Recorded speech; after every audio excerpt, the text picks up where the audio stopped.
Nicole from West Michigan Community Mental Health joining us this morning. Nicole Whitman, the Director of Health and Home Integration. Good morning to you, and thanks for taking the time to chat with us this morning. Good morning, Chris. Thanks for the opportunity. Absolutely. Nicole, it is, as mentioned just a moment ago, May is Mental Health Awareness Month. And I would assume part of it, before we deep dive into our conversation, is because we have some changing seasons. We have had winter, now adjusting to spring, so people were indoors a lot. That changes the way they think about things, and some of that isolation can affect us. And now, we encourage people to try to break out and get out a little bit. And Mhm. sometimes it's difficult for some individuals out there, isn't it? Yeah, I think, we go through the seasons, and with winter and that, more of us are in kind of a hibernation type mode, and wanting to be indoors and kind of isolating. The other big factor is, in the wintertime and the colder months, um, there's not as much vitamin D as well. So like really getting out and enjoying this weather that we're having now and getting the sunshine and vitamin D is so good for our mental health. We talk about vitamin D, and we don't necessarily have to go into the science of it, Mhm. but I think it is, when you go outside and we take that deep breath and we feel the sunshine on our face and our body, and it warms Yep, us up. That's kind of a good mental pick me up, isn't it? absolutely. And I kind of look at it as getting out in nature and getting out in the outdoors is really um, a natural antidepressant. So it really makes people happier without even, the medication and that. Just getting out and getting the sunshine and getting some exercise and activity is really helpful. Yeah, and we encourage people to do that. Your team at West Michigan Community Mental Health, of course, doing that on a daily basis. Let's talk about May being Mental Health Awareness Month. And obviously, as we mentioned off air just a few minutes ago, that's something that should be recognized on a daily basis year round. But why do we kind of zone in on May as it from your side of it, from the clinical side of it? Do you see that there is a true difference when it comes to communicating with patients and with your clients there in the month of May? Well, I think here at West Michigan, our job and our role is not just in May, it's every day. We're here for people every day, 24/7, 365. We don't take time off. We are always here and available for somebody with mental health crisis or just needing some extra help. From the time that they step in the door or make the phone call till the time maybe they're exiting services and they're, in their recovery. Hmm. So I love that there's the awareness in May and it helps with reduce some stigma, but really our role is all year round Yeah. and we're always here for people. And it's important, and we're going to Mhm. talk about a phone number. We're going to talk about options for people to reach out to your team throughout this segment.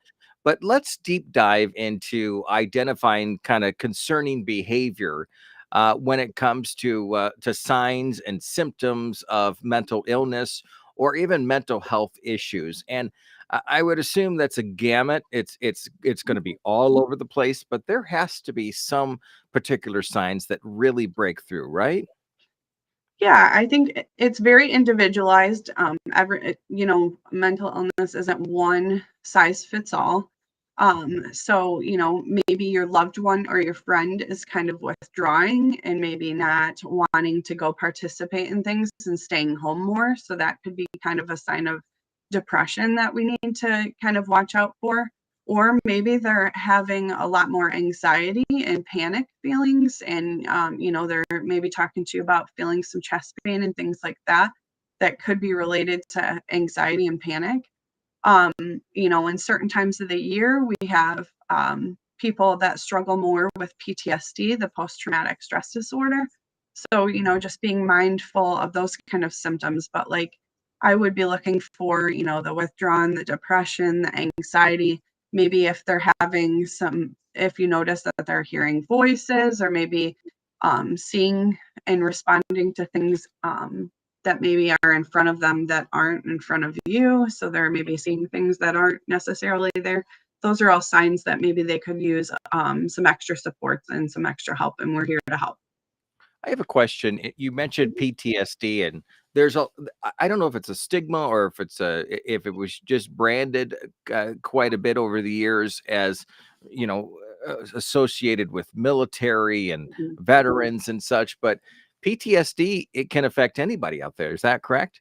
Absolutely. Anybody who's been through a traumatic event could be at risk for having PTSD. It doesn't necessarily have to be military trauma. It could be emotional, physical, sexual abuse, things like that.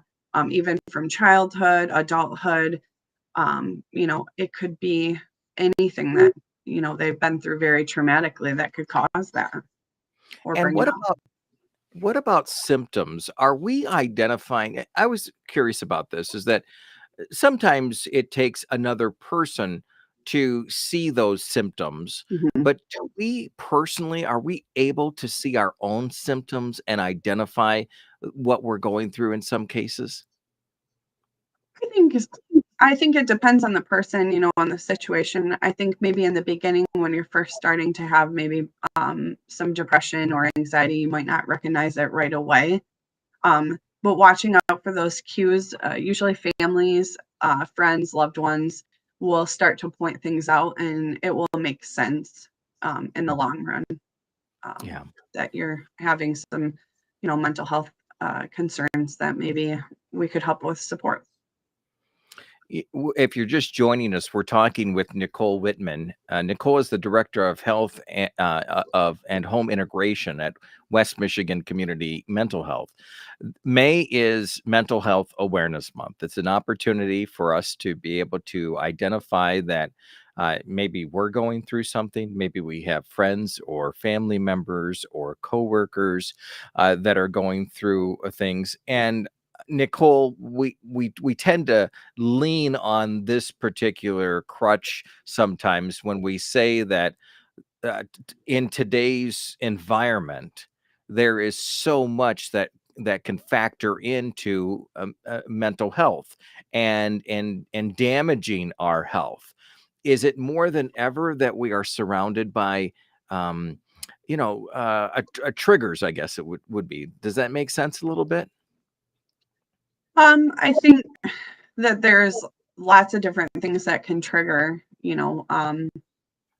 our mental health to not be at its best, maybe per se. Different environments, different things going on in the world, different, some people are politically driven, things like that, that can definitely affect it. But I think it's very individualized, what could trigger and, what symptoms will arise. I probably already know the answer to this, but your team there at West Michigan Community Mental Health, with all of the environmental, issues that are going on out there in regards to, things that can bring somebody down, can make them depressed, to increase their anxiety and such. How does your team kind of prepare for that? Is it an ongoing educational process there at CMH? So we if somebody's reaching out and they are wanting services and that, they would just pick up the phone or they would stop in. And our access department is ready for anyone to walk in the door or call, and we can help do a screening and kind of meet their needs, figure out what services are helpful. So as far as the environmental and that, we're always ready. Mhm. It doesn't matter what the environmental culture, temperature, I guess you could say, is right now. We're just ready and waiting to help.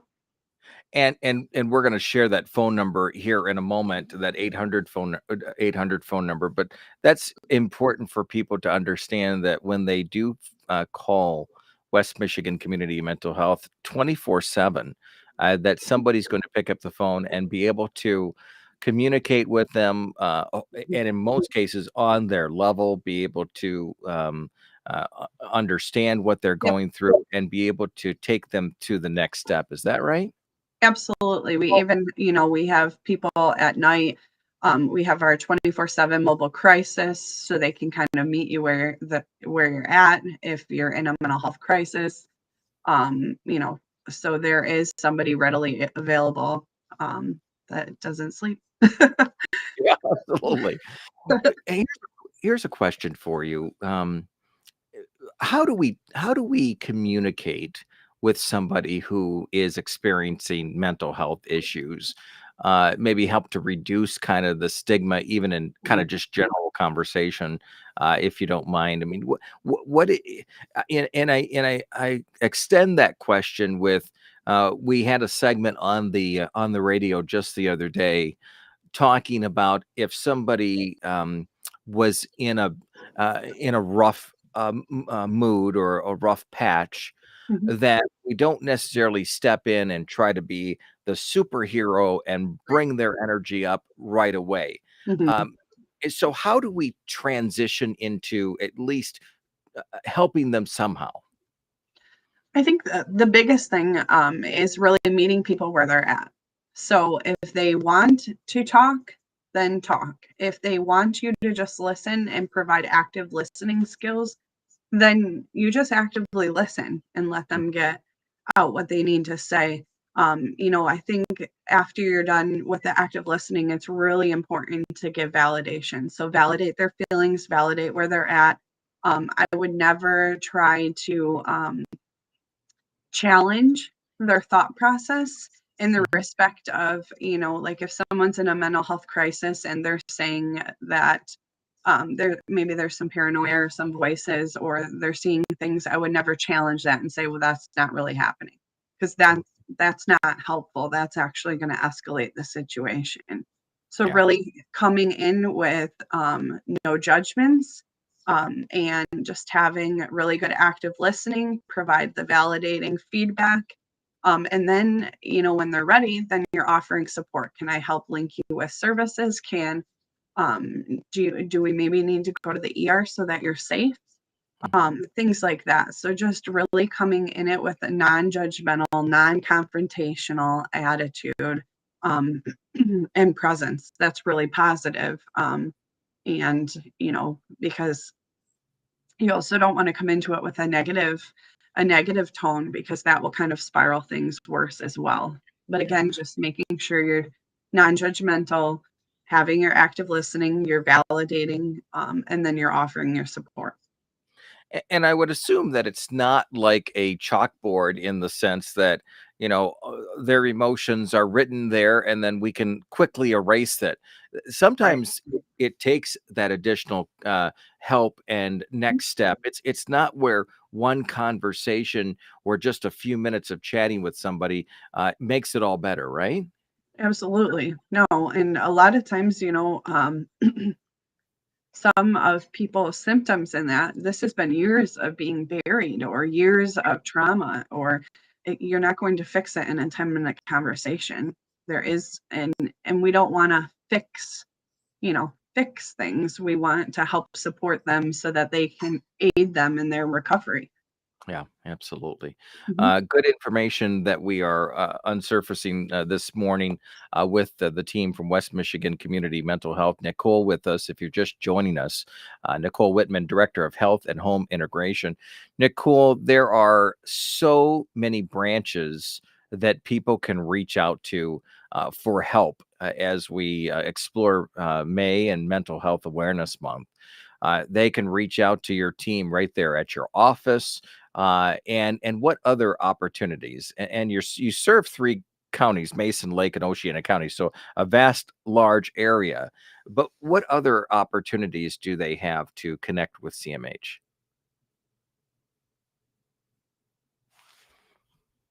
Oop, I might have lost you there. Okay, we'll try to get her back on here in just a moment or two, and get her reconnected here on Mom FM and Hot Country Hits, and we will we'll give her a second to reconnect there on Mom FM and Hot Country Hits, and I'll ask her that same question as We let's see if we can get her reconnected. If not, then we'll reach back out to her in just a few minutes. But we're talking this morning about Mental Health Awareness Month.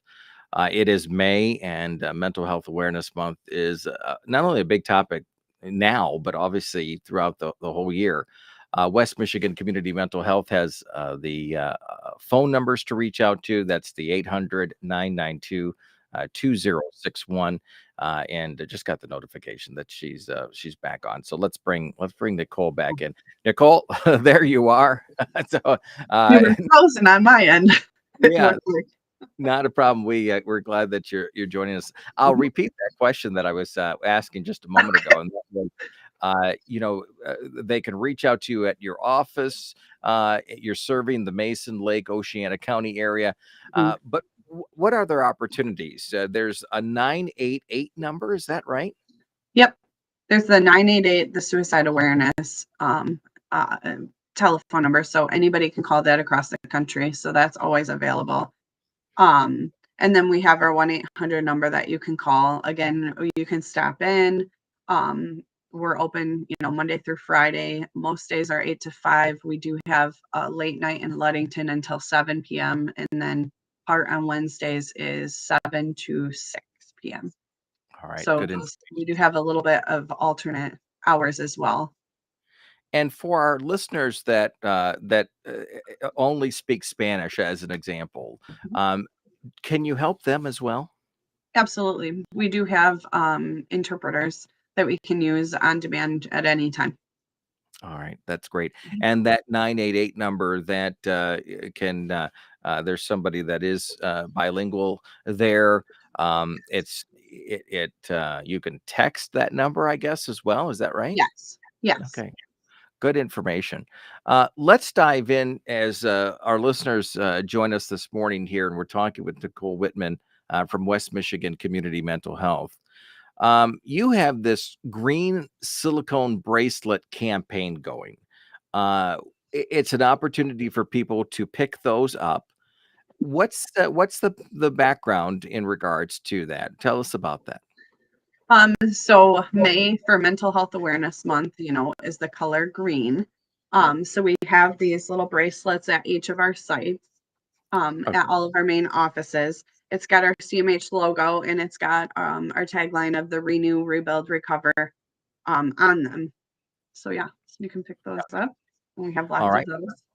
And the 3 locations in Mason Lake, Oceana County, stop in, grab that, and that's, that's super helpful there, having something even, and I know, Lori from your team has done a great job with, different trinkets to help with, taking our mind off of things, that you have the Mhm. spinners, you have, Yep. I don't know the term, but the little board with the little pops on it, where you Oh yeah. popped it through Yep. The that. pop-its. Yeah, I've used that Mhm. multiple times, and those kind of items, like a green bracelet, Mhm. or a silicone bracelet there that we can maybe fidget with a little bit. That helps when it comes to maybe taking our mind off of some serious matters. Is that fair to say?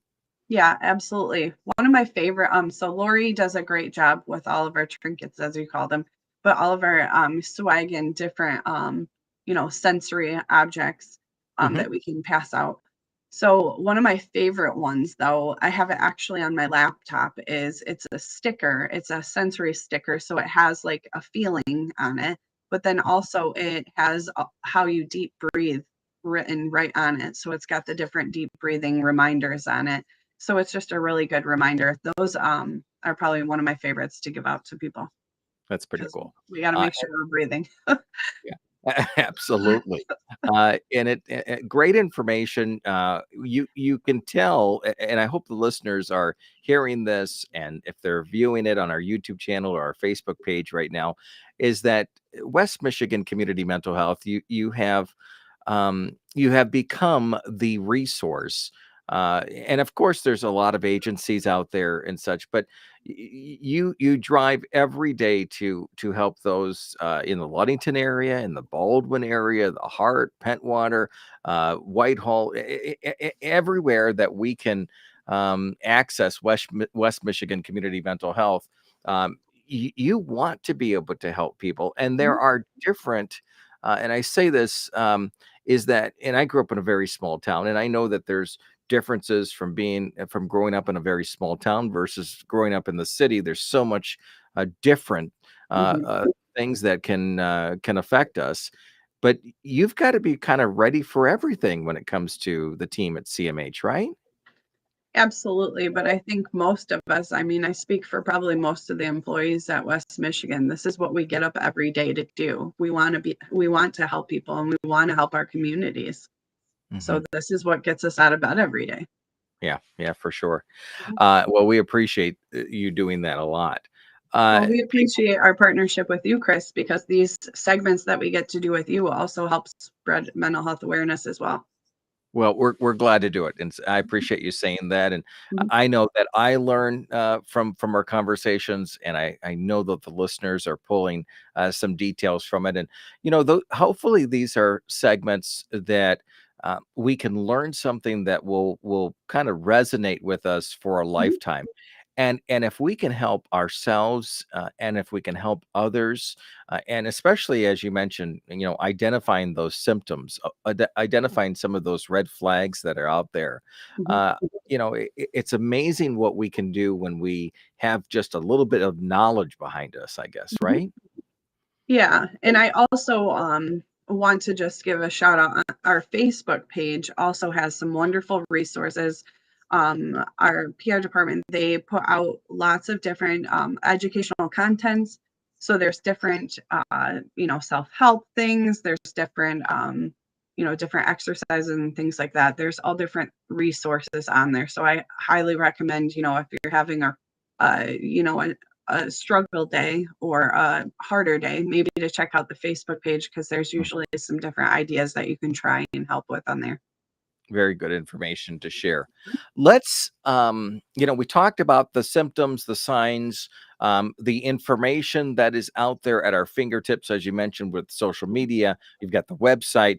But what can we do? I mean, what steps can we do to get and I liked how you said to not necessarily fix it because it's a process. Right. Uh, but what can we do to help us get through that moment, I guess, or that week, or as it is with Mental Health Awareness Month, maybe it takes a month, maybe it takes more. hmm So I think one of the biggest things that I could say to make sure that you're taking time for self care, because in these moments, use some meditation, going for a walk, getting out in nature, talking to a support. Maybe if you're in counseling or looking for counseling, reaching out to somebody for that. There's deep breathing exercises that you can do. Mhm. Just you know, we're all busy, so taking time for yourself as well, because it's really hard to take care of others or to get through day to day if you're pouring from an empty cup. So we Mm, need to do things for self-care that help fill our cup each day. yeah, great way, great example Mhm. there. You are with the team from West Michigan Community Mental Health. You are continuing to help individuals within the community, but sometimes you have some openings to expand that team and continue to help others. And it sounds like you are looking for some individuals to join the West Michigan Community Mental Health team, right? Yep, we are currently hiring. We have a variety of positions. We have some leadership positions. We have some frontline staff, some nursing positions, case management, all different positions. We mentioned earlier about our access department, so we could use some individuals there as well. So just, looking at our Facebook page has the different listings that we have, but you can also go on our website and it will have under the careers page, it will have what we have for openings. We do have great benefits. And we just are looking for some really energetic individuals that want to help others. Hmm, that's great. And before we wrap up, we would not do justice for you and your team and the listeners and viewers out there if we didn't mention about the walk that you are continuing to do each year. Last year it was the first year, Mhm. and if I remember right, this is the walk that started. It starts at the parking lot there at CMH, and last year we walked down to the Mason County Courthouse. But coming up this fall in September is going to be the second annual walk, right? Yes, and we're really excited about it. We had a great turnout for our first year. A lot of people were really excited to be there and sharing mental health awareness and also suicide awareness, things like that. And the nice thing is, we start at our building, we go walk down to the courthouse. We usually have a great speaker. A lot of times, like last year, it was more of a loved one of lived experience. So that was really nice and resonated with everyone. It was just a great event. So we'd love to see it get even bigger this year. Absolutely. And we'll Mhm, help you start promoting that now as the details continue to come out. We'll mhm, pass that on to the listeners and the viewers so that that they can join us because you're right. The speakers last year, mhm. it touches your heart. There's no Yeah, doubt about that gives when you you chills even to hear her story last year. Mhm, absolutely. Well, Nicole, I appreciate you taking some time with us this morning. It's very informative and important that we have these conversations. We touch base once a month with the team from West Michigan Community Mental Health, but you know what? They are there 24/7 for you out there. mhm, If you're going through anything and you need to make that phone call or to stop into their office or send a text, there's a lot of opportunity for you to reach out and for somebody to reach back out to you immediately. And that's, I think, the importance of CMH. You can text the 988 number. You can reach out to them via their phone number at 800-992-2061, or you can stop into any of their offices in Mason Lake and Oceana County. Nicole, thank you for all that you and your team does there at West Michigan Community Mental Health, and hopefully we'll get a chance to talk again soon. How's that? sounds good. Thanks so much for this opportunity, Chris. Have a great day. You too. It is 102.7 Mom